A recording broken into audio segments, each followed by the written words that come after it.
Online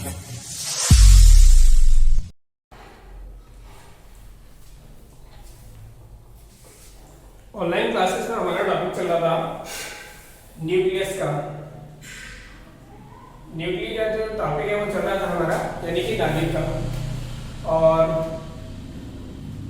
जो online classes हैं वो अपनी खत्म हो गई, तो मैंने सोचा ये स्टेप जो पार्ट बचा हुआ है उसका मैं आपको वीडियो बना करके और अपने यूट्यूब पे डाल देता हूँ ताकि आपको कोई प्रॉब्लम ना हो, ताकि आप वीडियो देखें। ठीक है, तो विद्यार्थी देखिए हमारा जो नेक्स्ट पार्ट जो बचा हुआ था चैप्टर नंबर 13 के अंदर न्यूक्ली यानी कि नाभिक। दोनों मीडियम के विद्यार्थी इसको देख सकते हैं, कोई दिक्कत नहीं है। देखिए आप सबको मालूम है कि हम लोग एटम डिस्कस करते हैं। बिल्कुल, एटम यानी कि परमाणु।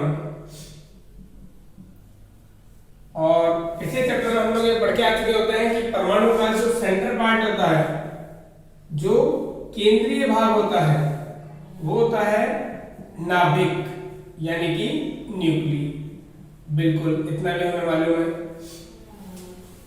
अब जो न्यूक्ली होता है इसके अंदर मेनली पार्टिकल प्रेजेंट होते हैं, मुख्य रूप से प्रोटॉन एंड न्यूट्रॉन। और प्रोटॉन और न्यूट्रॉन को सम्मिलित रूप से एक साथ हम लोग नाम देते हैं न्यूक्लियॉन। क्या नाम देते हैं टाइप को? Nucleon.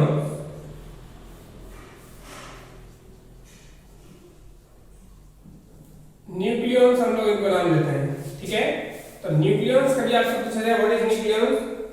Proton and neutron both are called nucleons in combination. ठीक है, तो ये हो गया नाभिक और परमाणु की हम लोग बात कर रहे थे, ये हमें पता लग गया। चलिए आगे हम लोग इसकी छोटी छोटी बातों को डिस्कस करेंगे। तो किसी भी न्यूक्लियस का नाभिक का हम लोग रिप्रेजेंटेशन कैसे करते हैं? तो सपोज दैट मैंने एक एलिमेंट लिया x, उसका न्यूक्लियस है, उसको मैं x से डिनोट कर रहा हूं, जिसका z एटॉमिक नंबर हो जाएगा और मास नंबर हो जाएगा कैपिटल A। आपको मालूम है कैपिटल A क्या होता है? Mass number. मास नंबर यानी कि द्रव्यमान संख्या। और what is z? z means atomic number. Atomic number means परमाणु क्रमांक। ठीक है, ये हो गया मास नंबर और ये हो गया आपका एटॉमिक नंबर। एक न्यूक्लियस का जब मैं रिप्रेजेंटेशन पढ़ रहा हूं तो न्यूक्लियस के रिप्रेजेंटेशन के अंदर जो z है ये डिनोट करता है प्रोटॉन के नंबर को। किसको डिनोट करेगा? प्रोटॉन के नंबर को। तो प्रोटॉन का नंबर कितना हो गया? z के equal, means number of protons कितना हो जाएगा? नंबर ऑफ प्रोटॉन्स को डिनोट करता है z। तो नंबर ऑफ प्रोटॉन्स का वैल्यू किसके बराबर आएगा? सब एटॉमिक नंबर के बराबर आएगा। वही हम लोग अगर बात करें मास नंबर को डिनोट किया हमने कैपिटल A से, और मास नंबर क्या होता है? मास नंबर होता है सम ऑफ नंबर ऑफ प्रोटॉन और नंबर ऑफ न्यूट्रॉन। प्रोटॉन और न्यूट्रॉन के नंबर का जो सम होता है उसको हम लोग नाम देते हैं क्या? Mass number. ठीक है, ये आपके पास मास नंबर हुआ कैपिटल A = P + N। लेकिन यहां से अगर मुझे कैलकुलेट करना हो नंबर ऑफ न्यूट्रॉन, तो नंबर ऑफ न्यूट्रॉन N = क्या आएगा? सर कैपिटल A माइनस क्या करना होगा? P। और P किसके इक्वल है? Z के। तो N = हो जाएगा हमारे पास A - Z। यानी कि मास नंबर में से अगर आप एटॉमिक नंबर को माइनस कर देते हैं तो वहां से आपको क्या निकल के आएगा? न्यूट्रॉन का नंबर निकल के आएगा। तो किसी न्यूक्लियस के अंदर, किसी नाभिक के अंदर कितने प्रोटॉन होते हैं, कितने न्यूट्रॉन होते हैं? तो जो Z होता है ये होता है आपका प्रोटॉन का नंबर यानी कि प्रोटॉन की संख्या। और कैपिटल A में से अगर आप Z को माइनस कर दोगे तो निकल के आएगा कौन? न्यूट्रॉन का नंबर। जैसे सोडियम है, सपोज दैट 11 और 23। मैं आपसे पूछूं कि सोडियम के नाभिक में कितने प्रोटॉन हैं, तो प्रोटॉन का नंबर आप बताओगे इसके Z के इक्वल, और इसका Z कितना है? 11। वही मैं आपसे पूछूं कि इसमें न्यूट्रॉन का नंबर कितना है, तो सोडियम के नाभिक में और न्यूट्रॉन का नंबर कितना आएगा? सर कैपिटल A 23 माइनस क्या करना होगा? Z means 11। तो यहां से N = हो जाएगा अपने पास कितना? 12। क्लियर है क्या? कि किसी भी आपको न्यूक्लियस के अंदर प्रोटॉन का नंबर कैलकुलेट करना है या न्यूट्रॉन का नंबर कैलकुलेट करना है तो इस तरीके से करोगे।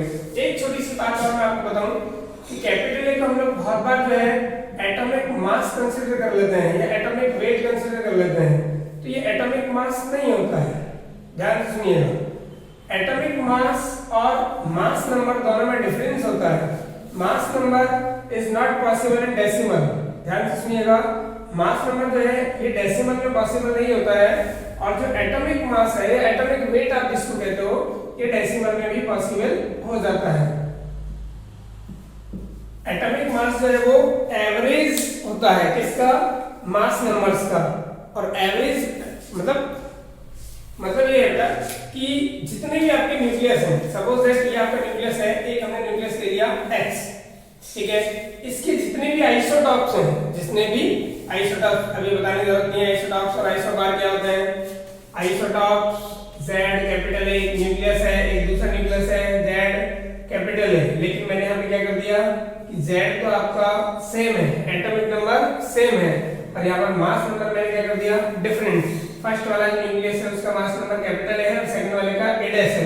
तो ये क्या हो गए आइसोटॉप्स, यानी जिनका एटॉमिक नंबर तो क्या होता है सेम होता है, लेकिन मास नंबर क्या होता है डिफरेंट होता है, तो उसको हम लोग क्या नाम देते हैं आइसोटॉप्स। और वहीं मैं बात करूं कि Z A और दूसरा न्यूक्लियस हो गया Y, जिसका Z मैंने Z डैश कर दिया, कैपिटल A इनका सेम कर दिया, ये हो गया आइसोबार। मींस जहां पे मास नंबर सेम होता है और एटॉमिक नंबर जो है वो डिफरेंट होता है, एटॉमिक नंबर डिफरेंट है और मास नंबर क्या है सेम है, तो वो हो गया आपके आइसोबार। और जहां एटॉमिक नंबर सेम है, मास नंबर डिफरेंट है, वो हो गया आपका आइसोटॉप। ये आइसोटॉप है, ये आपका आइसोबार। क्लियर है? अच्छा, तो यहाँ पे जितने भी एक न्यूक्लियस के आइसोटॉप्स होते हैं, उन सभी आइसोटॉप्स का जो मास नंबर होता है, आपको पता है आइसोटॉप्स का मास नंबर डिफरेंट होगा, बिल्कुल, उनका जो एवरेज होता है, उनका हम लोग क्या कैलकुलेट करते हैं एवरेज या मीन कैलकुलेट करते हैं। तो मीन जो निकल के आता है वो होता है आपका atomic mass. Atomic mass is possible in decimal और mass number is not possible in decimal. ये बड़ा डिफरेंस है, ध्यान रखिएगा। कैपिटल ए की वैल्यू पॉइंटर में पॉसिबल नहीं है। आप सपोज दैट आप खुद ही सोचिए कि प्रोटॉन के नंबर और न्यूट्रॉन का नंबर का सम है कैपिटल ए, तो क्या प्रोटॉन का नंबर क्वांटम में होगा? ऐसे आप कंसीडर करें how many neutrons in the nucleus, तो आपको बोला 2.3 पॉसिबल है क्या? 2.3 न्यूट्रॉन्स का नंबर न्यूक्लियस में पॉसिबल है क्या? नहीं है। क्या प्रोटॉन आपको 5.2 मिलेगा? कभी नहीं मिलेगा। इट मींस इन दोनों का सम भी आपको कभी पॉइंटों में नहीं मिलेगा। ठीक है, परेशानी किसी को? चलिए बहुत बढ़िया, यहाँ तक अपनी बात कंप्लीट हुई। उसके बाद हम लोग बात करते हैं, सपोज एक न्यूक्लियर एक एटम हुआ, फिर उसमें न्यूक्लियस हुआ। अगर मैं आपसे बात करूं order of the radius of atom, यहां से हम लोग स्टार्ट करते हैं। Order of radius of atom, atom जो है उसकी रेडियस का ऑर्डर क्या होता है? तो आर से मैंने उसको डिनोट किया। आप जानते हो 10⁻⁻ का 10 मीटर मींस 1 एंगस्ट्रॉम होता है। वही अगर मैं बात करूं order of radius of nuclei, तो न्यूक्ली की रेडियस का ऑर्डर क्या होता है? तो वहां हम लोग बात करते हैं रेडियस ऑफ न्यूक्ली का ऑर्डर होता है 10⁻⁻ का 15 metre means 1 fermi. 1 fermi, clear? 1 fermi आप कंसीडर करते हैं। 1 फर्मी इक्वल टू होता है 10⁻⁻ का 15 और यहाँ 1 एंगस्ट्रॉम इक्वल टू होता है 10⁻⁻ का 10। आप इन दोनों का अगर रेशियो कैलकुलेट करोगे तो क्या आएगा? तो ratio of order of radius of atom upon order of radius of nuclei, तो क्या हो पाएगा आपके पास 10⁻⁻ का 10 अपॉन 10⁻⁻ का 15 इक्वल टू आएगा 10⁻⁵। It means radius of atom, order of radius of atom is equal to the 10⁵ time to the order of radius of nuclei. यानी कि परमाणु की नाभिक की त्रिज्या की जो कोटि है वो परमाणु की जो त्रिज्या की कोटि है वो नाभिक की त्रिज्या की कोटि की 10⁵ गुणा के बराबर होती है। तो परेशानी आएगी क्या? हो जाएगा यहाँ तक? चलिए स्क्रीनशॉट लेकर इसको खत्म करें, फिर आगे बढ़े। ठीक, इसके बाद हम लोग बात करते हैं अपना डायमीटर का रेशियो। वीडियो पॉज करके आप लोग इनका स्क्रीनशॉट ले लेना। आगे हम लोग बात करें और अगर आपको रेशियो कैलकुलेट करना है डायमीटर का, diameter of atom upon diameter of nucleus, तो डायमीटर क्या होता है, रेडियस का सर डबल होता है। तो डायमीटर के लिए मैंने क्या किया, डबल किया किसको, 10⁻⁻10 एटम के लिए, और डबल किया 10⁻⁻15। बच्चे बहुत बार गलती कर देते हैं, पावर को डबल कर देते हैं। पावर डबल नहीं होता है, मतलब ये नंबर पूरा जो है वो डबल होगा। तो 2 से मैंने इसको मल्टीप्लाई कर दिया, सर इससे इसका विनाश हो गया, 10⁻⁵ कितना बचेगा 5। तो diameter of atom equals to 10⁻⁵ diameter of nucleus. कि परमाणु का जो व्यास होता है वो नाभिक के व्यास की तुलना में 10⁻5 गुना ही होता है। यानी किसी को, चलिए बात बढ़िया। इसके बाद हम लोग बात करते हैं कि रिलेशन, बहुत इंपॉर्टेंट एक रिलेशन है जो आप याद रखिएगा, रिलेशन बिटवीन, एक नंबर में बहुत बार एग्जाम्स में दिखता है, relation between radius of nuclei, radius of nuclei नाभिक की त्रिज्या, और atom sorry mass number, mass number, mass number means capital A, दोनों में रिलेशन आपको बताना है। बहुत इंपॉर्टेंट ये टॉपिक है, relation between radius of nuclei and mass number. तो रिलेशन क्या होता है, Rn radius of nuclei is directly proportional, radius of nuclei directly proportional to the 1/3 power of mass number। Mass number की 1/3 power की क्या होता है, प्रोपोर्शनल होता है। यहाँ से प्रोपोर्शनल का साइन हटाओगे, इक्वल लगाओगे, यहाँ पर एक कांस्टेंट आप यूज करोगे R0 कैपिटल ए की पावर 1/3। क्लियर है क्या, बिल्कुल क्लियर है सर। R0 का वैल्यू क्या होगा, तो R0 का वैल्यू आप याद रखिएगा 1.2 fermi, means R0 equal to हो जाएगा 1.2 into 10⁻⁻15 मीटर। परेशानी किसी को हो पाएगा, नहीं हो पाएगा, हो जाएगा sir. Rn equal to R0 e की पावर 1/3। अब आपको किसी का रेडियस कैलकुलेट करना है, सपोज दैट किसी न्यूक्लियस का रेडियस कैलकुलेट करना है। सपोज दैट मैंने एग्जांपल ले लिया एल्यूमिनियम का। किसका एग्जांपल लिया, एल्यूमिनियम का एग्जांपल ले लिया मैंने। एल्यूमिनियम 13 नंबर पर आएगा, यहाँ पे 27 इसका मास नंबर होता है। हमसे पूछा जाता है कि calculate the radius of nucleus of aluminium. Aluminium की न्यूक्लियस का रेडियस कैलकुलेट करो, तो हम लोग क्या करेंगे, R एल्यूमिनियम का nucleus equals to R0 capital A की पावर 1/3 फॉर्मूला अप्लाई करेंगे।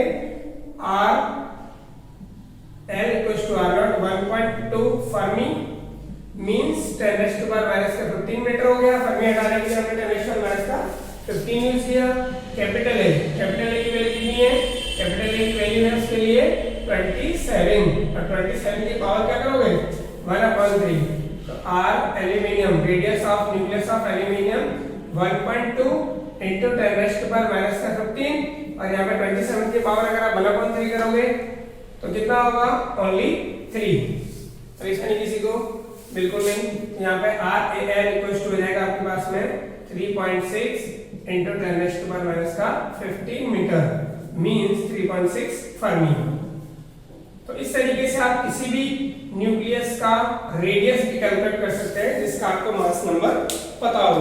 बात इंपॉर्टेंट है या नहीं, बिल्कुल है। और हो सकता है आपसे रेशियो भी पूछा जाए, दो न्यूक्लियस का आपसे रेशियो भी पूछा जा सकता है। तो उस सिचुएशन में आप R1/R2 कंसीडर करके और रेशियो कैलकुलेट कर देना है। यहाँ पे R0 से R0 कैंसिल हो जाएगा, कैपिटल A1 कैपिटल A2 आपको मालूम होगा जो भी न्यूक्लियस का पूछा जाएगा।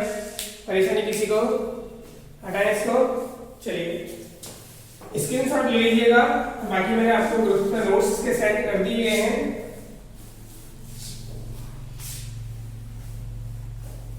यहाँ से हमारे को रेडियस और मास नंबर में रिलेशन भी पता लग जाता है। इसके बाद हम लोग बात करते हैं वॉल्यूम की। अगर हमें वॉल्यूम कैलकुलेट करना हो, वॉल्यूम कैलकुलेट करना है, सपोज दैट ये आपका एटम हुआ और यहाँ पर हमने क्या कंसीडर किया, न्यूक्लियस। जब मैं एटम की बात करूंगा तो एटम के लिए वॉल्यूम ऑफ एटम कंसीडर करेंगे हम लोग। तो according to Bohr atomic model, sorry Thomson atomic model, atom is the sphere. Thomson model के अकॉर्डिंग और एटम जो है वो क्या है, स्फीयर है। परमाणु जो है वो क्या है, गोला है। चलिए इसके बाद हमने फॉर्मूला अप्लाई किया। गोला यानी स्फीयर का वॉल्यूम क्या होता है, 4/3 पाई r क्यूब। यहाँ पर रेडियस एटम वाला यूज कर लीजिए। जब मैं न्यूक्लियस की बात करूंगा तो वॉल्यूम ऑफ न्यूक्ली हो जाएगा 4/3 पाई r n क्यूब हो जाएगा। Very good. यहाँ से आप इनका रेशियो कैलकुलेट करोगे। अच्छा, रेशियो कैलकुलेट करेंगे कितना आएगा सर, वी यहीं पे कर देता हूँ अपॉन में वी एन। वी अपॉन में क्या आ जाएगा वी एन, तो वी ए कितना है 4/3 pi R A cube upon 4/3 pi R N cube. 4/3 pi से 4/3 पाई का विनाश हो गया।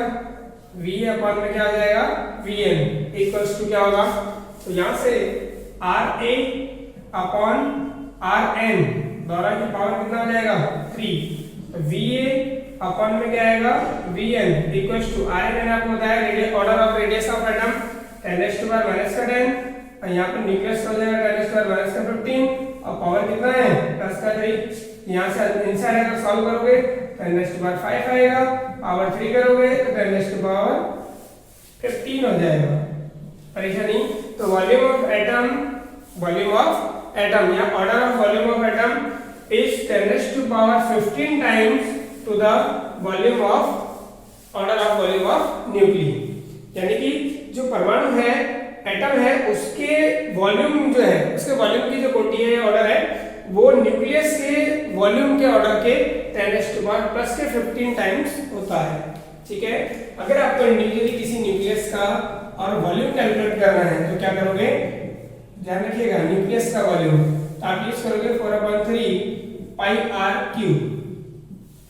ठीक है, यहां से Vn equals to volume of nucleus of an nucleus 4/3 pi as it is. Pi आप जानते हैं 3.14 होता है। मैंने अभी भी आपको सिखाया कि Ra जो है, सॉरी न्यूक्लियस का आएगा Rn न्यूक्लियस जो है, मैंने अभी भी आपको बताया कि R0 कैपिटल A की पावर कितना होता है 1/3। ये Rn में रेडियस ऑफ न्यूक्लियस और मास नंबर में रिलेशन था, यहाँ पुट करोगे तो क्या हो जाएगा R0 कैपिटल A की पावर 1/3 और उसकी पावर भी 3। तो यहाँ से Vn इक्वल्स टू आएगा 4/3 3.14 इनटू R0 का वैल्यू हो गया 1.2 फर्मी, यानी 1.2 into 10⁻⁻15 into A capital A as it is रहेगा, इसकी पावर है 1/3 और होल पावर है आपका 3। आप सॉल्व करने बैठेंगे इसको तो Vn इक्वल्स टू हो जाएगा 4/3 into 3.14 into 1.2 into 1.2 into 1.2 3 times आपको करना होगा, 10 की पावर हो जाएगा 45। बेटा 10⁻⁻15 का होल क्यूब करोगे इसलिए, और यहाँ पर कैपिटल A आ जाएगा। बोलो बात समझ में आएगी? बिल्कुल आएगी। या फिर आप इसको एक फॉर्मूले की फॉर्म में लिख लो कि 4/3 पाई और यहाँ पे कौन रहेगा R0 रहेगा, उसकी पावर कितना हो जाएगा यहाँ तक R0 की पावर 3 हो जाएगा, कैपिटल A हो जाएगा। तो यहाँ से हमें ये भी क्लियर हो जाता है कि volume of nucleus is directly proportional to the mass number. या तो आप इस हेडिंग को इस तरीके से पढ़ लेते हैं कि वॉल्यूम ऑफ न्यूक्लियस, या आप इसको पढ़ते हैं relation between volume of nucleus and mass number. Volume of nucleus and mass number में रिलेशन क्या आता है, तो डायरेक्टली प्रोपोर्शनल होते हैं। किसी न्यूक्लियस का अगर आपको क्या निकालना है वॉल्यूम, तो आप डायरेक्ट ये वाला फॉर्मूला यूज कर सकते हैं। यहाँ पे R0 आप जानते हैं कि R0 क्या होता है, बिल्कुल जानते हैं सर 1.2 फर्मी होता है। फर्मी हटाने के लिए 10⁻⁻15 यूज करोगे। बात समझ में आ रहा है क्या? उम्मीद है आपको ये सब समझ में आ गया होगा। इसके बाद हम लोग बात करेंगे मास ऑफ न्यूक्लियस की। यहाँ तक समझ में आया क्या विद्यार्थियों?